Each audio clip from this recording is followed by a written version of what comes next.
Alright everyone, let us tackle a really important and somewhat confusing topic that has been on a lot of your minds, the Claiming Age Clarity Act. I've seen a consistent stream of questions about this, both in the comments section of my videos and on our website, holy.com. Many of you are understandably worried, asking if this bill is some kind of clever, sneaky tactic to quietly increase the full retirement age. I want to address these concerns directly, provide some clear facts, and hopefully alleviate some of that anxiety. First things first, and this is a critical point that needs to be absolutely clear. The Claiming Age Clarity Act has not passed through the entire United States Congress. There is a persistent and understandable misconception out there that both the House of Representatives and the Senate have approved this bill, and it is merely waiting for the President's signature to become law. This is inaccurate. What truly happened is that the bill successfully passed through the House of Representatives on the 1st of December of 2025. Since then, it has been residing with the powerful Senate Finance Committee. To fully grasp the significance of this, it is important to understand the role of the Senate Finance Committee. This is not just any committee. It is one of the most influential and critical committees in the entire legislative branch. Their responsibilities are vast and encompass some of the most fundamental aspects of our nation's financial well-being. They oversee Social Security, Medicare, Medicaid, and all federal tax policy. Furthermore, they are in charge of all Treasury functions, which means they play a pivotal role in how the entire country is funded.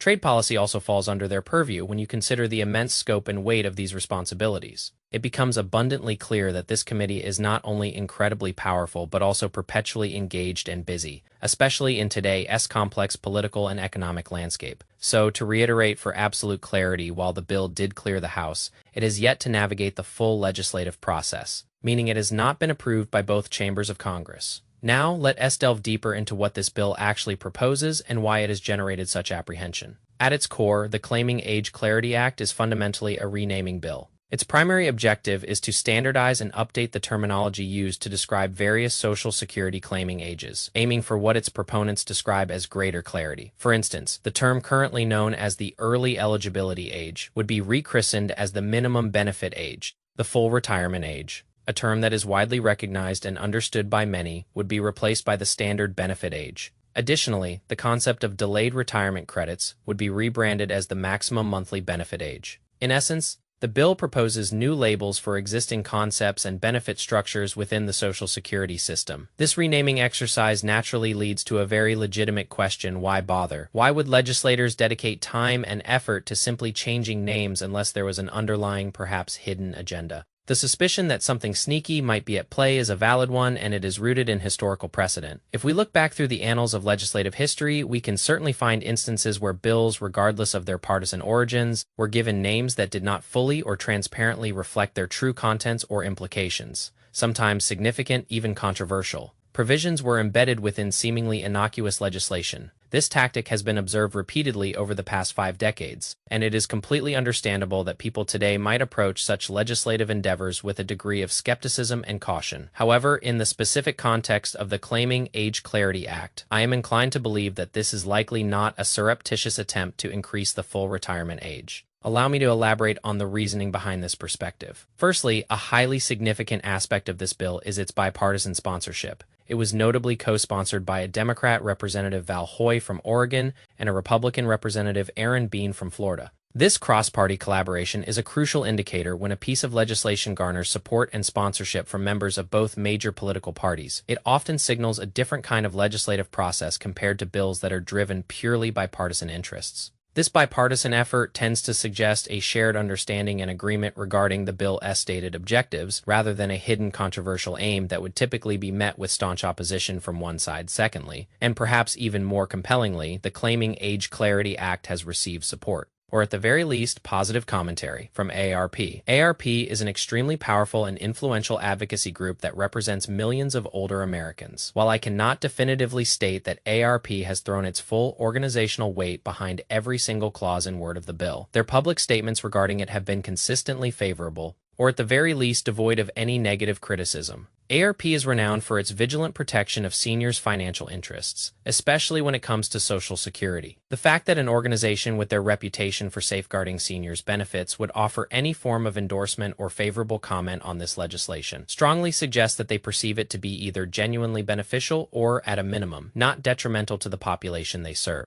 If this bill were truly a disguised attempt to raise the retirement age, it is highly improbable that ARP would remain silent or offer even a hint of approval. They would be at the forefront of any opposition. Typically, when truly sneaky or highly contentious legislation is being pushed through, you would observe a stark and often very public division along political lines. One political faction would express vehement, vocal opposition, often mobilizing significant public resistance. Such bills usually pass, if they pass at all, by the narrowest of margins, often after prolonged and intense legislative battles and considerable public outcry from the opposing side. That scenario simply does not align with what we are observing with the claiming Age Clarity Act, the bipartisan nature of its sponsorship, and the generally quiet yet positive reception from influential groups like ARP point to a very different narrative. Social Security, unlike many other policy areas in American politics, often enjoys a unique degree of bipartisan consensus. Politicians from both Republican and Democratic parties, almost without exception, consistently and publicly affirm their unwavering commitment to supporting Social Security, defending it from any potential cuts, and ensuring its long-term financial stability for future generations. While there may be legitimate disagreements on the specific methodologies or strategies to achieve these goals, the fundamental principle of protecting Social Security remains a widely shared value. This makes it a considerably less likely arena for highly controversial, hidden legislative maneuvers compared to other policy domains,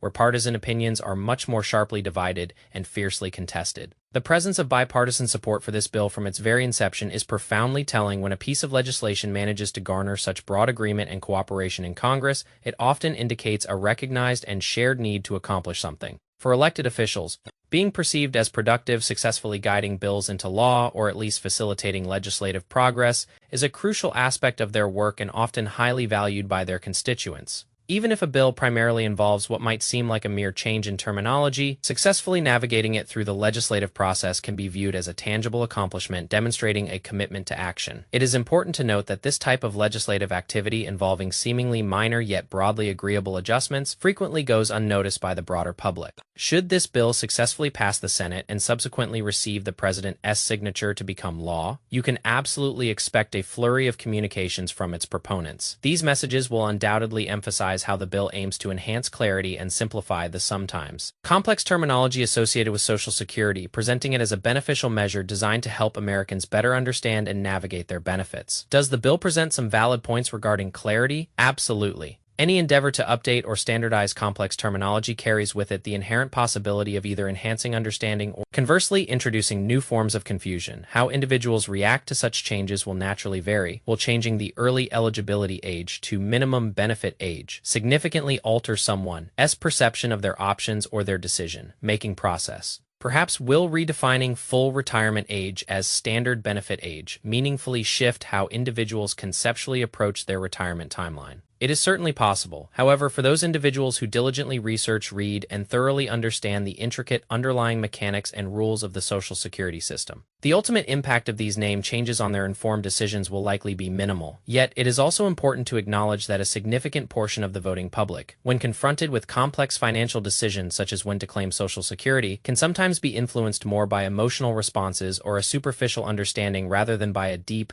analytical dive into the details. There was a report which I believe accurately reflects a certain societal reality that suggested many people actually spend more time planning the details of their next vacation than they do deliberating over the optimal age to claim their Social Security benefits. This is a somewhat sobering observation, especially considering the profound and long-lasting financial implications that such a claiming decision can have. If such a crucial financial decision is approached casually, it is highly unlikely to be optimized for maximum benefit. Therefore, it is indeed conceivable that these proposed terminology changes, if they ultimately come to pass, could subtly influence the behavior and perceptions of some individuals. However, for a large segment of my audience, many of you who are actively watching this live stream about Social Security and who are proactively educating yourselves on these often complex topics, I genuinely doubt that these nomenclature changes will significantly alter your already well-informed and considered decisions. You are already making the commitment to invest your time and effort in understanding the critical nuances of the system. So, to provide a concise summary after this rather extensive explanation and echoing the sentiment shared by Jeff Schmidt, I would advise against overthinking this particular piece of legislation. Firstly, it remains a crucial point that the bill still faces a significant legislative hurdle. It must successfully pass through the Senate. Secondly, it enjoys genuine and meaningful bipartisan support, which is a strong indicator of its perceived benign nature. Thirdly, ARP